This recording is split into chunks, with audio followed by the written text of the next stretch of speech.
Hello friends, now we will be starting our second section of fixed income, that is interest rate risk. How to measure that risk, how to analyze different bonds and how to manage that risk. Before this, I expect that everyone has completed various features of bonds, valuation of bond, different type of bonds, yield calculation, what is desired yield, YTM. So these concepts are already done. I expect this. Now let's move to the second part, measurement of interest rate risk. First of all, what is risk? तो risk क्या है अगर हम समझें, is risk equals to loss? No, ये हमें समझ में आता है, हमने लिवरेज में भी देखा. Risk is not equals to loss, risk is uncertainty. तो यहां पर हम क्या कोशिश करेंगे, हम रिस्क को थोड़ा क्वांटिफाई करने की कोशिश करेंगे, so that we will be able to compare different type of bonds जो हमारे लिए सूटेबल होगा, हमारे पोर्टफोलियो के लिए सूटेबल होगा, उसके सिलेक्शन में हेल्प करेगा. पर ये अनसर्टेनिटी क्या है? पहली बात, जब ये बात कर रहे हैं हम, जब fixed income instrument, fixed income नाम ये बोलता है फिक्स्ड इनकम, तो ऐसा लगता है इनकम तो फिक्स ही है ना, इक्विटी इंस्ट्रूमेंट थोड़ी है जहां पर रेजिडुअल जो बचेगा प्रॉफिट में से वो हमें मिलेगा.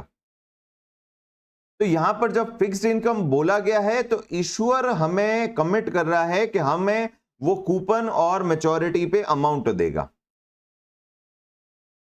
तो क्या ऐसा रिस्क है, क्या अनसर्टेनिटी है? इशूअर हमें वो कमिटेड शेड्यूल्ड डेट्स पे कूपन और मैच्योरिटी अमाउंट ना दे? Yes, that uncertainty is called as credit risk. वो हम third section of fixed income में लेंगे.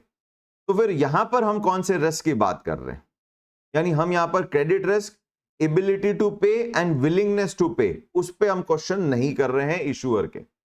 इशूअर के एबिलिटी टू पे एंड इशूअर के विलिंगनेस टू पे की बात नहीं कर रहे हैं. यहां पर ये मान के चल रहे हैं कि इशूअर अपने कमिटेड पेमेंट्स शेड्यूल डेट्स पे कर रहा है. तो यहां पर हम फिक्स्ड इनकम की सेकेंड रिस्क की बात कर रहे हैं, जिससे हमारे रिटर्न फ्लक्चुएट होंगे. जो हमने सोचा है शायद हमें वो ना मिले. That is called as interest rate risk. That risk is called as interest rate risk. Why it is called as interest rate risk? Because अगर मार्केट में demand and supply forces of money, demand and supply of money की जो forces है, अगर वो change हुई तो हो सकता है मार्केट में इंटरेस्ट रेट जो हमने परचेस करते हुए बॉन्ड के वक्त हमने डिजायर्ड यील्ड सोची थी, वो शायद हमें रियलाइज नहीं होगी. क्यों नहीं होगी? उसके बहुत सारे रीजंस हो सकते हैं. तो पहले समझते हैं, as a fixed income investor हमें क्या क्या इनफ्लोज रिसीव होते हैं by holding a fixed income instrument. सबसे पहला हमें रिसीव होता है हमारे जो इशूअर ने कमिट किए, हमें स्पेसिफिक टेन्योर पे जो हमें कूपन पे करेगा और रिडम्पशन डेट पे, मैच्योरिटी डेट पे हमें जो पार वैल्यू पे करेगा वो मिलेगी या नहीं मिलेगी. That is the uncertain thing. तो ये हमारा पहला रिसिप्ट है और इसकी अनसर्टेनिटी जो थी वो हमने बोला वो है credit risk, whether issuer will be able to honour his obligation और नॉट. ये हम नेक्स्ट पार्ट में कर रहे हैं. Second income as a investor हमें क्या मिल रही है, सेकेंड रिसिप्ट इनफ्लो हमें क्या मिल रहा है? वो जो हमें इंटरमीडिएट पीरियड में बिफोर मैच्योरिटी हमें अलग अलग फ्रीक्वेंसी, अलग अलग टेन्योर पे हमें जो कूपन रिसीव है, उन्हें हम आइडल तो नहीं रखेंगे. हमें उनको क्या करना पड़ेगा? री इन्वेस्ट करना पड़ेगा. And when we are going to reinvest, again we will be reinvesting in market, so market interest rate will be applicable. So that additional income on that coupon which we are getting by reinvesting those coupon is called as reinvestment income. और ये uncertain है. क्यों uncertain है? अगर market में interest rate fluctuate हो गई, हमने परचेस की थी उस वक्त की डिसाइड यील्ड्स के अलावा अगर मार्केट में इंटरेस्ट रेट है तो होगा हमारा रीइन्वेस्टमेंट इनकम चेंज होगा. हमें एक चीज समझना पड़ेगा कि डिजायर्ड यील्ड जो हमने डिस्काउंटिंग के लिए यूज की है, that is using the concept of IRR, internal rate of return. और इंटरनल रेट ऑफ रिटर्न के अपने कुछ एजम्पशन थे. क्या एजम्पशन थे इंटरनल रेट ऑफ रिटर्न के या डिजायर्ड यील्ड के? नंबर वन, इशुअर अपने शेड्यूल डेट्स पे, अपनी इन्वेस्टमेंट के इंस्ट्रूमेंट के शेड्यूल डेट्स पे अपने कूपन और मैच्योरिटी पेमेंट्स करेगा। सेकेंड, हमें जो भी इंटरमीडिएट कूपन्स रिसीव होंगे वो हम वापस री इन्वेस्ट कर पाएंगे उसी डिजायर्ड यील्ड पे, तभी वो internal rate of return generate हो पाएगी। एंड थर्ड थिंग, एक और चीज था कंडीशन डिजायर्ड यील्ड का, कि हम कूपन को, हम इंस्ट्रूमेंट को टिल मैच्योरिटी तक होल्ड करेंगे, YTM, यील्ड टू मैच्योरिटी। सो अगर हमने इंस्ट्रूमेंट को मैच्योरिटी तक होल्ड नहीं किया और बीच में ही सेल कर दिया, तो हमारे लिए फिर से कुछ अनसर्टेनिटीज हो सकती है। तो हमें एक्चुअली क्या क्या रिसिप्ट हुए? नंबर वन, एक तो कूपन रिसीव हुए। नंबर टू, हमें उन कूपन पे री इन्वेस्टमेंट का इनकम रिसीव होगा। एंड नंबर थ्री, अगर मैच्योरिटी तक होल्ड किया तो मैच्योरिटी वैल्यू, पार वैल्यू, और मैच्योरिटी से पहले बेच दिया तो उसकी सेल वैल्यू, ये तीन चीजें हमें रिसीव हुई। Sources of return for investing from investing A fixed income instrument is number one, your receipt of your coupons and your principal at the maturity if you are holding till maturity. Number two, the reinvestment income on the coupons. And number three, if you are selling before maturity, you will get sales price, and the sales price may generate additional gain or loss also, and that additional gain or loss is called as capital gain loss. अब यहां एक चीज समझनी पड़ेगी, what do you mean by capital gain loss? यहां पर अगर जब हमने परचेज किया था तो अगर हमारी डिजायर्ड यील्ड 8% थी और अगर कूपन 10% है, coupon is greater than desired yield, in this case bond will trade at premium to par. और रिवर्स केस में अगर डिजायर्ड यील्ड 8% है which is greater than coupon, तो यहां पर bond will trade at discount.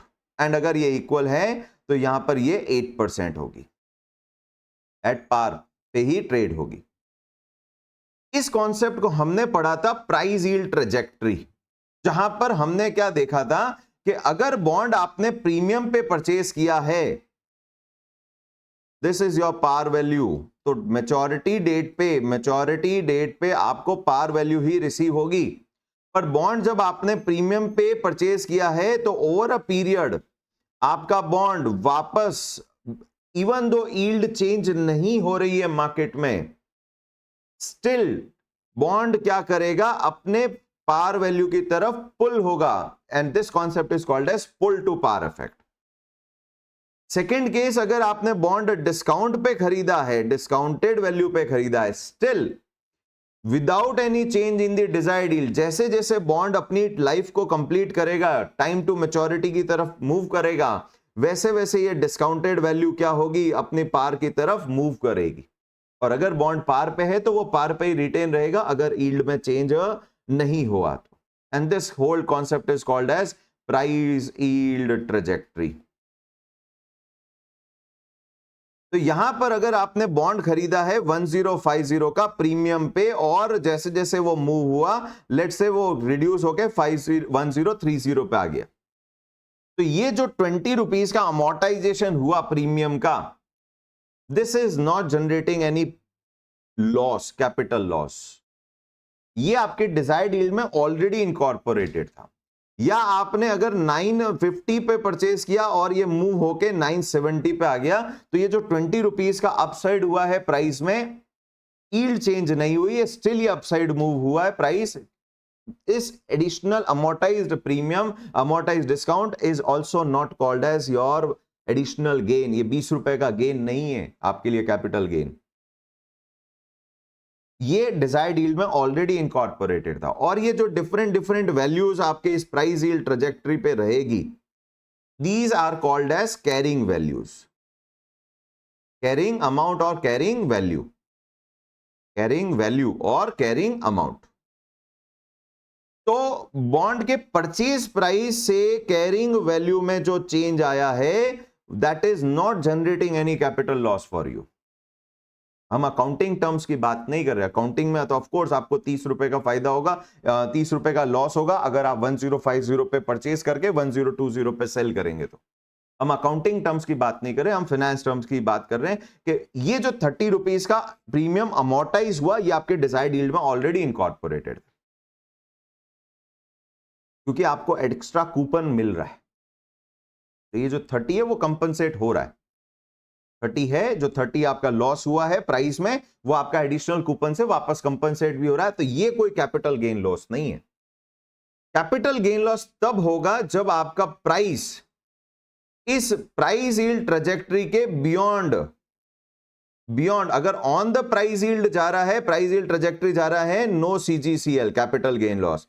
But अगर ये beyond चला गया है because of changes in market interest rate, because अगर मार्केट इंटरेस्ट रेट चेंज होगा, let's say at this value at a T3 and this is your T8, 3 साल के बाद में अगर आपका यील्ड 8% की जगह जो आपने परचेज किया था उसकी जगह अगर यील्ड आपका 7% हो गया एट T3, तो जो प्राइस 1030 होने वाली थी वो 1030 से ज्यादा हो जाएगी, यील्ड रिड्यूस होगा, प्राइस इंक्रीज हो जाएगी, and the bond price at T3 will become 1035, let's से।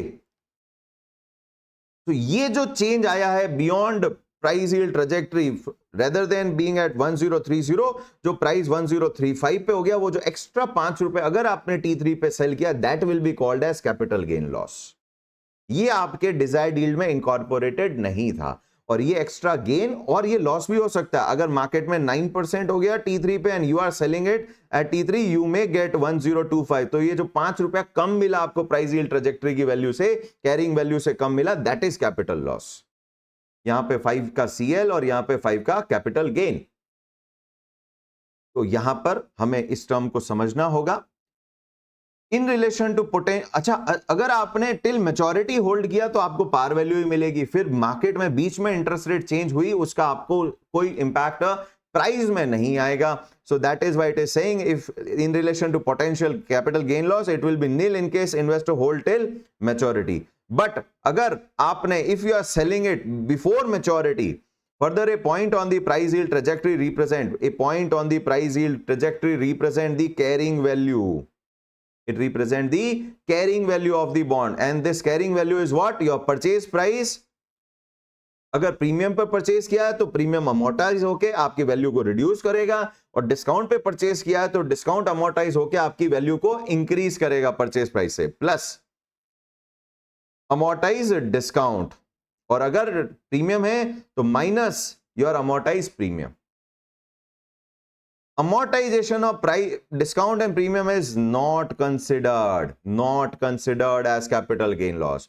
1050 से 1030 होना कैपिटल लॉस नहीं है, वो यील्ड के अंदर इनकॉर्पोरेटेड है। लेकिन 1030 की जगह 1035 या 1025 हो गया because of changes in the prices, interest rate आपने और सेल कर दिया, ये आपके कैपिटल गेन लॉस आएगा। That is any movement otherwise than your price yield trajectory due to selling bond at price above or below the carrying value will be considered as capital gain or loss. So I hope capital gain loss का impact समझ में आया।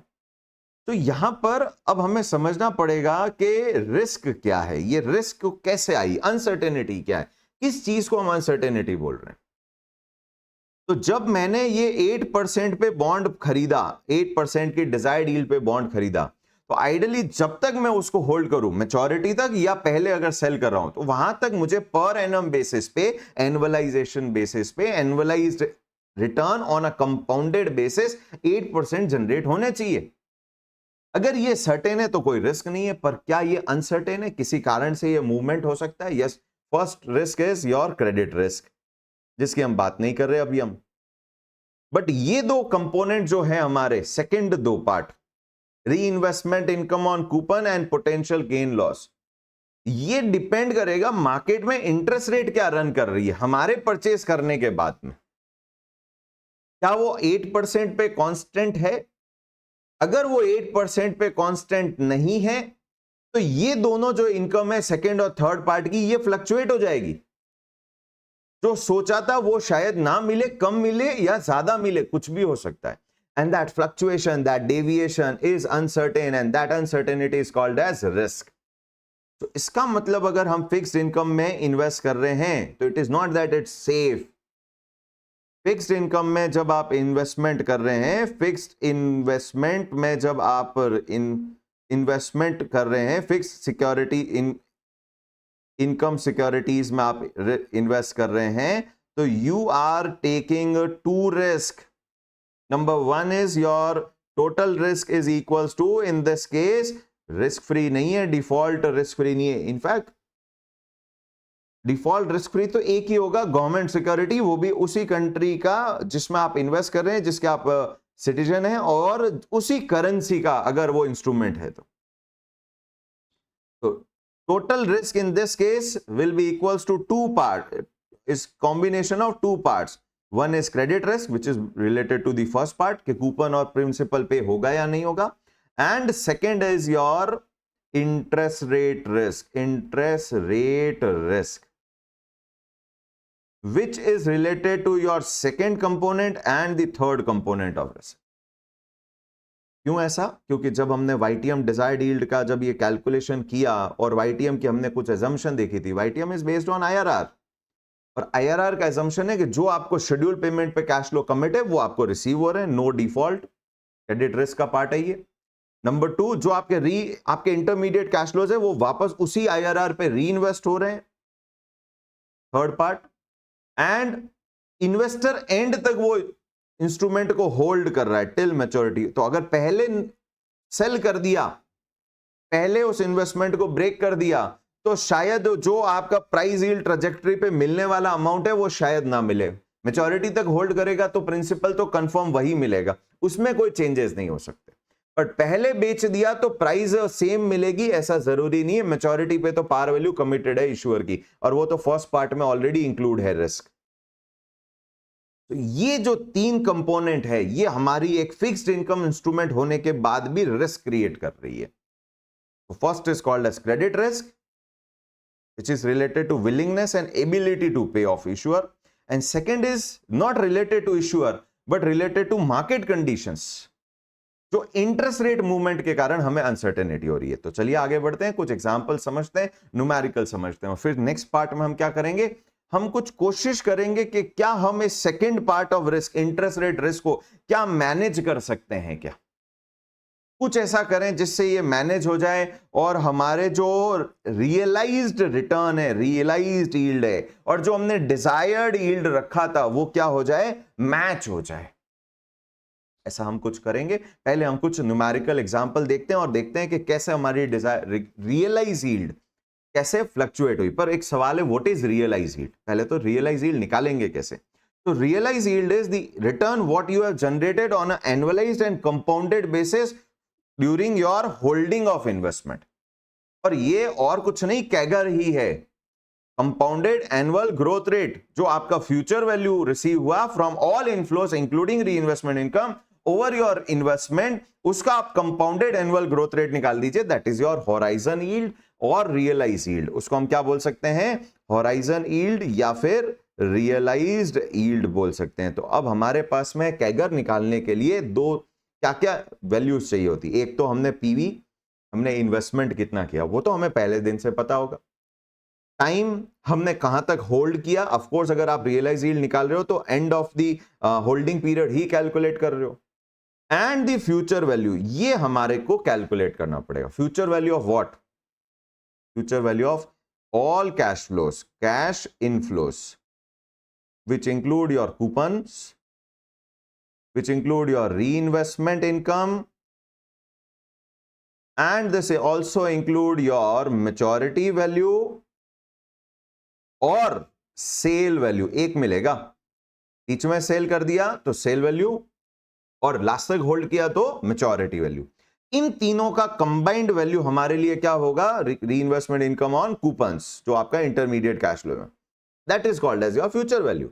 Reinvest कर दिया तो coupon भी आपका last तक पहुंच गया टाइम के. तो हमने कुछ एग्जाम्पल बनाया, हमने स्टार्ट किया, बॉन्ड परचेज किया है T0 स्टार्ट में at 1000 rupees face value and present value also. So bond is trading at par, और वो तभी पॉसिबल है जब आपका बॉन्ड का कूपन और यील्ड दोनों क्या हो, सेम। चेंज कर सकते हैं, कोई बड़ा इंपैक्ट नहीं आएगा, आंसर सेम, बट वो फिर प्राइस यील्ड ट्रेजेक्टरी का भी देखना पड़ेगा हमें। तो इजी रखने के लिए एट प्रेजेंट मैंने कूपन और यील्ड को क्या करा है, सेम रखा है। नंबर ऑफ ईयर 10, और इजी रखने के लिए अभी पीरियोडिसिटी एनुअल रख रहे हैं। नेक्स्ट टू नेक्स्ट पार्ट में हम semi annual, zero coupon, perpetual, floating rate bond, इन सब का भी रिस्क के बारे में असेसमेंट करेंगे। तो यहां पर अब क्या क्या सिचुएशन हो सकती है, टोटल 9 सिचुएशन की बात करेंगे, अभी पहले 6 ले रहे हैं। क्या है ये 6 situation? No change in market interest rate, यानी जिस डिजायर्ड यील्ड पे मैंने खरीदा था 8%, ओवर द टेन्योर जब तक मैंने होल्ड किया मार्केट में 8% ही रही। अब मैंने होल्डिंग कहां तक किया? केस 1 पूरे 10 साल होल्ड किया, केस 2 मैंने 6 साल ही होल्ड किया। सेकेंड केस, मैंने 8% की डिजायर्ड यील्ड पे बॉन्ड में इन्वेस्टमेंट किया था, बट जैसे ही खरीदा इंस्टेंटली, इमीडिएटली, ये इसकी लिमिटेशन है। जो भी हम ये रिस्क असेसमेंट एनालिसिस कर रहे हैं, यहां कुछ एजम्पशन है कि यहां पर जो चेंज हुआ है इंटरेस्ट रेट में, demand supply forces of money की, उसके कारण जो चेंजेस हुए हैं इंटरेस्ट रेट में, वो इमीडिएट हो गए। फर्स्ट कूपन रिसीव होने के बाद नहीं हुए, या बार बार नहीं हुए, and it is a one time change, bar bar changes नहीं हुए। तो दो एजम्पशन हो गई, एक तो it's a one time change जिसको हम हैंडल कर रहे हैं या एनालाइज कर रहे हैं, और नंबर 2 ये इमीडिएट चेंज हुआ है कूपन रिसीव होने से पहले, फर्स्ट कूपन रिसीव होने से पहले। क्या चेंज हुए? 100 बेसिस पॉइंट इंक्रीज किया, so interest rate will become 9%, और डिक्रीज हो गई 1% तो 100 बेसिस पॉइंट, तो interest rate became 7%। This is market interest rate, coupon fix है 8%। Again case 3 holding period is 10, case 4 holding period is 6, holding period is 10 and holding period is 6। अब हम कोशिश करते हैं इन 6 सिनेरियो में, बाद में 3 और ऐड कर देंगे, इन 6 सिनेरियो में हमें क्या रियलाइज यील्ड रिसीव हुई on a compounded annualise basis. तो 3 चीजें निकालनी पड़ेगी, कूपन, मैच्योरिटी वैल्यू और sale value, and reinvestment income.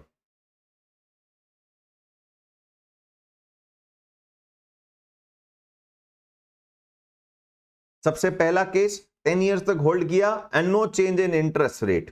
तो अगर हमने 10 इयर्स तक होल्ड किया तो कूपन रिसीव होंगे 80 into 10 periods, 800, and these 800 rupees, 80 rupees coupon will be reinvested from T0 dash T1 80, T2 80, T9 80 and T10 80, और ये सारे रीइन्वेस्ट होंगे for the remaining tenure. Means first year का कूपन 9 इयर्स के लिए, सेकेंड ईयर का coupon 8 years के लिए। This became a ordinary annuity, और ऑर्डिनरी एन्यूटी का हम क्या निकाल रहे हैं, इसका मतलब हम यह कोशिश कर रहे हैं फ्यूचर वैल्यू निकालने का।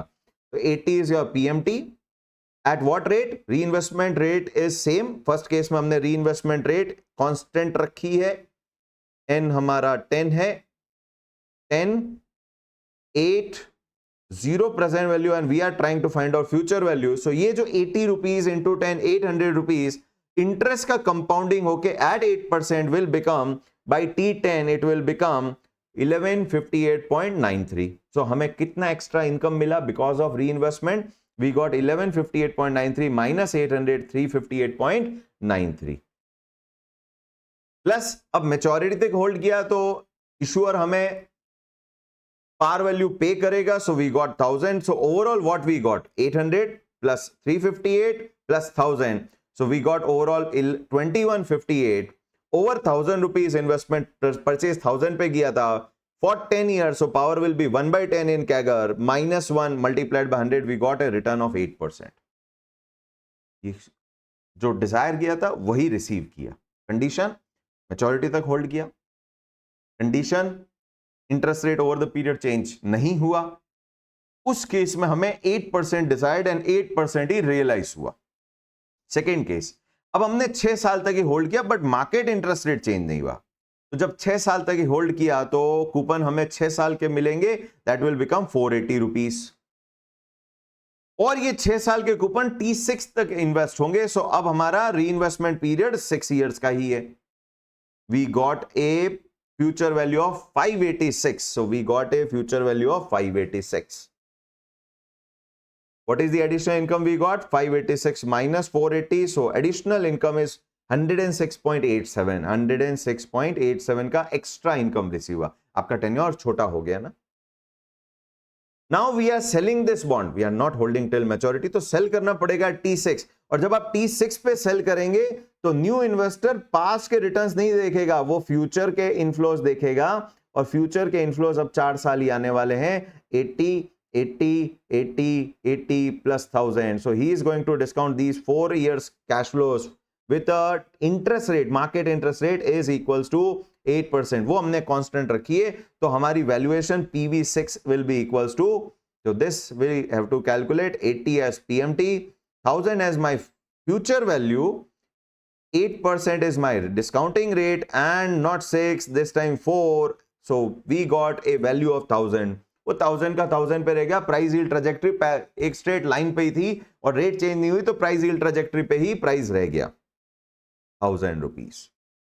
4 is my tenure in this case. So how much we got? 480, 106 and 1000 rupees. In 6 years we got 1586 over 1000 power 1/6, 6 years. हमें अपनी रियलाइज यील्ड 6 ईयर के लिए निकालनी है। वो 4 किस लिए यूज किया है? क्योंकि न्यू बायर 4 इयर्स के हिसाब से वैल्यूएशन करेगा, उसको 4 कैश फ्लोज ही मिलेंगे। तो again the realise yield is 8%। इसका मतलब हमने अगर डिजायर्ड यील्ड 8% पे खरीदा है और अगर ओवर अ पीरियड हमारे होल्डिंग पीरियड में अगर desired yield market interest rate change नहीं होगा तो हम कभी तक भी खरीदें, कभी तक भी होल्ड करें, बीच में बेच दें या एंड तक होल्ड करें, हमारी रियलाइज यील्ड भी 8 ही रहेगी। तो हमें इंटरेस्ट रेट क्योंकि फ्लक्चुएट नहीं हुई, हमें कोई इंपैक्ट भी नहीं हुआ। कुछ और केसेस देखते हैं। नेक्स्ट केस 3 था कि हमने होल्ड तो 10 इयर्स तक किया बट हमारी अब डिजायर्ड यील्ड 9% हो गई और वो इंस्टेंट चेंज हुई थी, परचेस करते ही चेंज हो गई। हमने तो 1000 पे कर लिया, बाद में मार्केट इंक्रीज हो गया, प्राइस चेंज हो गई। इसका इंपैक्ट क्या होगा? ये प्राइस यील्ड ट्रैजेक्टरी को ही चेंज कर देगा। जो प्राइस यील्ड ट्रैजेक्टरी एक स्ट्रेट लाइन थी, पार पे रन कर रही थी, जैसे ही आपने T0 पे 8% से 9% होगा और मार्केट में इंटरेस्ट रेट चेंज होगी, इंक्रीज होगी, भाव गिर जाएगा, prices will fall down. Immediate price fall करेगा कहां से? 1080, 9% will become your desired yield for new investors. 10 periods, the market price will become 935.82. पर ये कांस्टेंट नहीं रहेगा। जैसे जैसे टाइम टू मैच्योरिटी की तरफ हम मूव करेंगे वैसे वैसे अगेन प्राइस यील्ड क्या करेगा? ट्रैजेक्टरी चेंज करके अपने आप को वापस 1000 की तरफ मूव करेगा। तो ये जो नोशनल लॉस हुआ है स्टार्टिंग में, परचेज 1000 पे किया था और 1000 पे करते ही because market interest rate increase, inverse relationship पे प्राइस गिर गया 935.82। ये हमारा नोशनल है, ये हमें एक्चुअल किसी को लॉस पे नहीं किया हमने। और ये लॉस भी ऑटोमेटिक खत्म हो जाएगा अगर आपने T10 तक होल्ड किया, तो ये प्राइस वापस 1000 को पुल टू पार हो जाएगी। देखें हमें क्या हुआ रिसीव। 10 इयर्स तक हमें एक तो कूपन रिसीव हो गए 800, इन कूपन्स को, लेकिन अब इस कूपन को हमें री इन्वेस्ट करना है 9% पे। हमने सोचा था 8, जबकि करा है हमने अब 9% पे। So this will give us 10 coupons, 80 rupees, got reinvested at 9%. We got a total maturity value of 1215 minus 800 coupon. We got a reinvestment income of 415. जबकि फर्स्ट केस में हमें रीइन्वेस्टमेंट इनकम हमारा सिर्फ 358 था, ऑलमोस्ट 359, ऑलमोस्ट हमें कितना 31 plus 15, almost 46 rupees का extra gain हुआ है on reinvestment of coupons. Maturity तक होल्ड कर लिया, भाव गिरा, नोशनल लॉस हुआ, but it again pull to par effect came into picture और हमें 1000 रुपीज इश्यूअर ने पे कर दिया। In all what we got extra 46 rupees, and this extra 46 rupees is because of increase in investment income, reinvestment income, because of changes in the market interest rate. So ये हमारे overall realise yield को भी क्या करेगा? Extra income receive हुई तो हमारी realise yield को 8 से ज्यादा लेके जाएगा। Let's see. So overall future value is your 2215 and the realized yield is greater than your 8%. तो यहां प्राइस के मूवमेंट के कारण इंपैक्ट नहीं हुआ, यहां री इन्वेस्टमेंट इनकम के मूवमेंट के कारण हुआ और री इन्वेस्टमेंट इनकम इंक्रीज हुई। तो मार्केट इंटरेस्ट रेट इंक्रीज होने से हमारा री इन्वेस्टमेंट रिस्क हमें पॉजिटिवली बिहेव करके गया, हमारे लिए पॉजिटिव इंपैक्ट देके गया। फोर्थ केस, अब हम 6 इयर्स तक ही होल्ड कर रहे हैं। तो जब 6 इयर्स तक होल्ड करेंगे, coupon will be 480 and re invested at again 9%. We will get a reinvestment value of 601, which is giving a extra benefit of 121 as my reinvestment income. जबकि केस 2 जो कि 6 years था, वहां पर हमें only 106 था, 106.7, and now we are getting 121.87, which is 122. तो almost 15 rupees का extra gain हो गया comparing case 2, 6 years versus 6 years.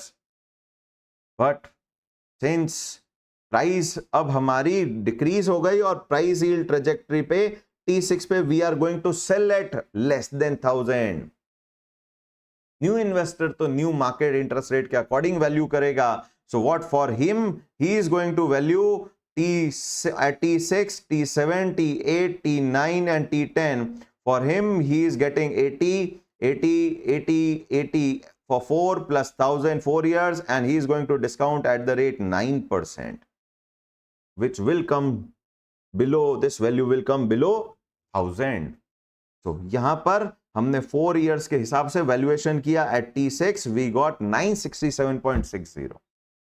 तो जो नोशनल लॉस था पहले 935 आया, बट पुल टू पार के कारण 967.60, कुछ नोशनल लॉस कम हो गया।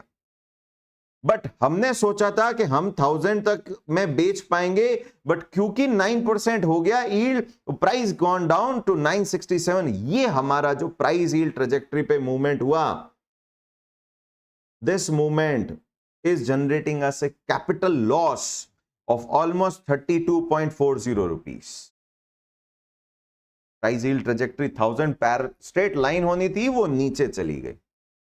बियॉन्ड प्राइस यील्ड ट्रेजेक्टरी जो हमने सोचा था उसके बियॉन्ड गया। This generated a capital loss of almost 32 rupees, -32 rupees. तो यहां पर इंपैक्ट देखें, री इन्वेस्टमेंट में हमें एक्स्ट्रा बेनिफिट हुआ 15 का, 15 का, but on price side we got a loss of 32, तो overall loss is higher.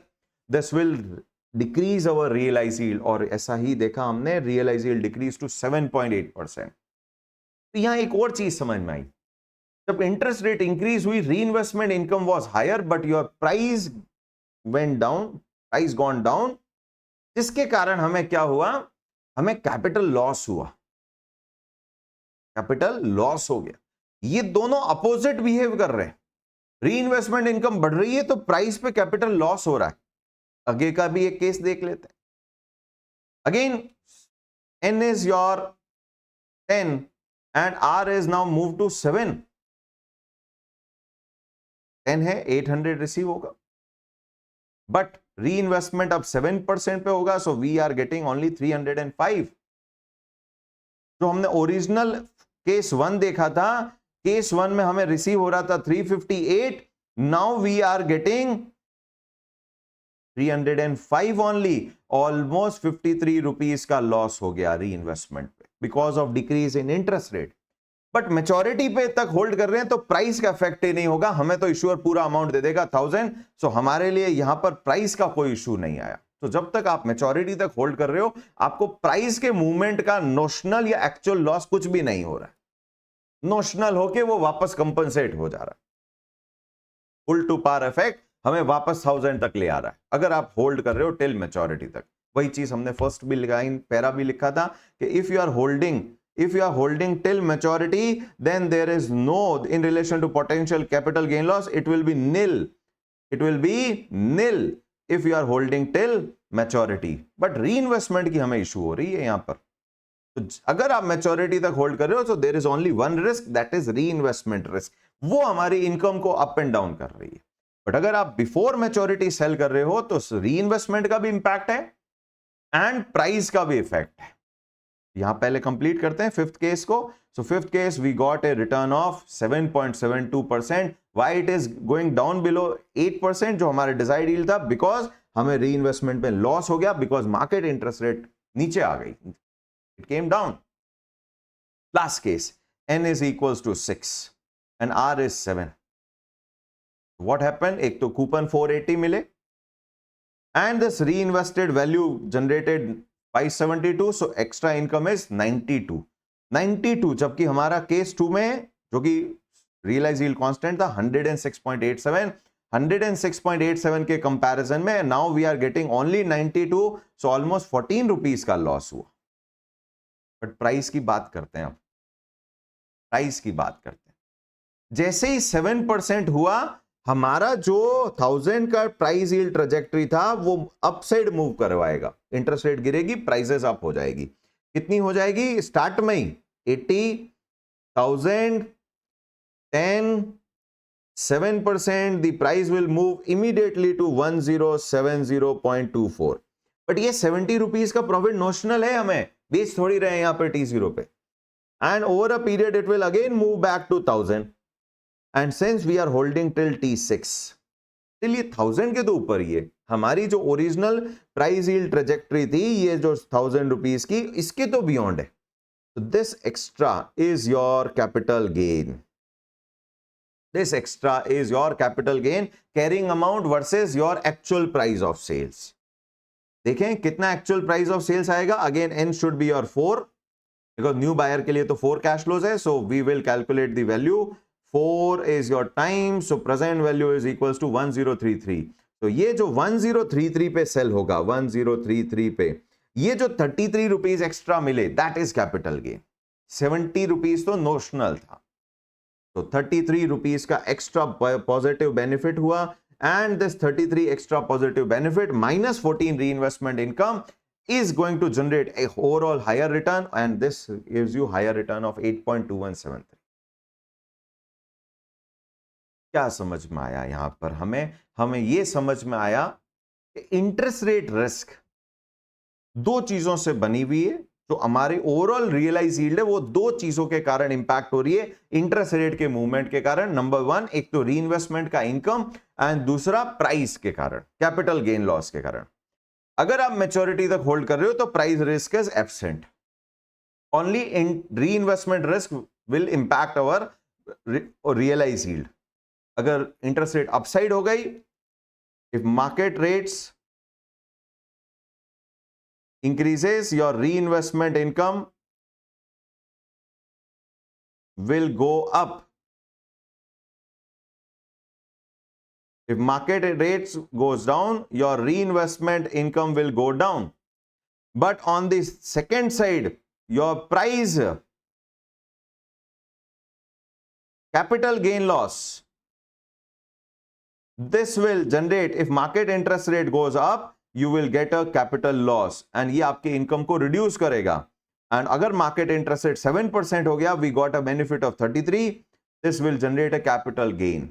So this component, the first component is called as reinvestment risk, जो हमारी ओवरऑल इनकम को फ्लक्चुएट कर रहा है. And the second component is called as price risk. और ये दोनों एक दूसरे के इनवर्स बिहेव कर रही है. एक अगर रिस्क हमें बेनिफिट कर रहा है तो दूसरा रिस्क लॉस क्रिएट करेगा, और पहला अगर लॉस कर रहा है तो दूसरा रिस्क हमें बेनिफिट क्रिएट करेगा. अब ये कंपनसेट होंगे या नहीं होंगे? लॉस वाला कंपोनेंट डोमिनेंट है तो overall realise yield will go down, और अगर गेन वाला कंपोनेंट डोमिनेंट है तो हमारा ओवरऑल रियलाइज यील्ड हायर आ जाएगा. इसको अगर मैं एक चार्ट में, एक टेबल में ड्रॉ करूं, case 1, 10 years, n is 10, n is 10,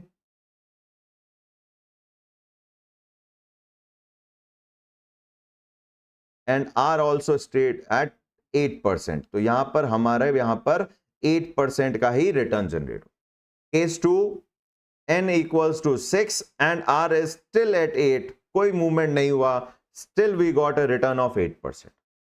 Case 3, yield increased, market interest rate increased to 9%, और हमने 10 years कंप्लीट होल्ड किया, n equals to 10 and r increased to 9%, overall री इन्वेस्टमेंट इनकम हायर आया, 9% पे कूपन री invest हुए and हमारा realise yield became 8.20. हमने सोचा था 8 मिलेगा, मिल गया 8.279. पॉजिटिवली बिहेव किया. रिस्क पॉजिटिव भी बिहेव कर सकती है और नेगेटिवली बिहेव कर सकती है, और यहां पर हमने ये जो अनसर्टेनिटी, हमने जो इन्वेस्टमेंट किया, इससे हमें बेनिफिट्स हुए. Next case, n equals to 6, r equals to 9%. यहां पर री इन्वेस्टमेंट में बेनिफिट हुआ था, पर प्राइस में हमें लॉस हो गया. केस 4, प्राइस में हमें लॉस हो गया. री इन्वेस्टमेंट में 15 का गेन, बट प्राइस में 32 का लॉस हुआ. ओवरऑल हमारी रियलाइज यील्ड 7.8 पे आ गई. केस 5, हमने 10 इयर्स तक होल्ड किया, बट री इन्वेस्टमेंट इनकम 7% पे ही री इन्वेस्ट हुई. कूपन 7% पे री इन्वेस्टमेंट हुई, तो री इन्वेस्टमेंट इनकम डिक्रीज हो गई. प्राइस में इंपैक्ट नहीं हुआ क्योंकि हमने होल्ड टिल मैच्योरिटी किया. ओवरऑल इफेक्ट हमें लॉस हो गया बिकॉज री इन्वेस्टमेंट इनकम कम आई और एक्स्ट्रा कुछ मिला नहीं.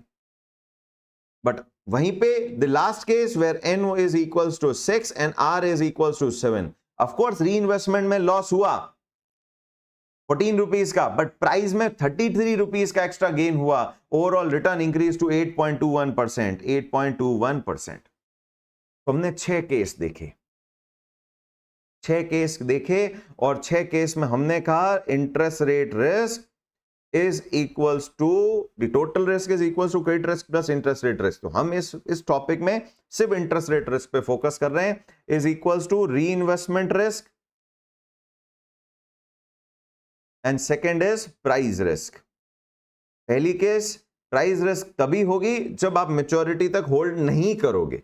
अगर मैच्योरिटी तक होल्ड कर रहे हो, प्राइस रिस्क होगा ही नहीं.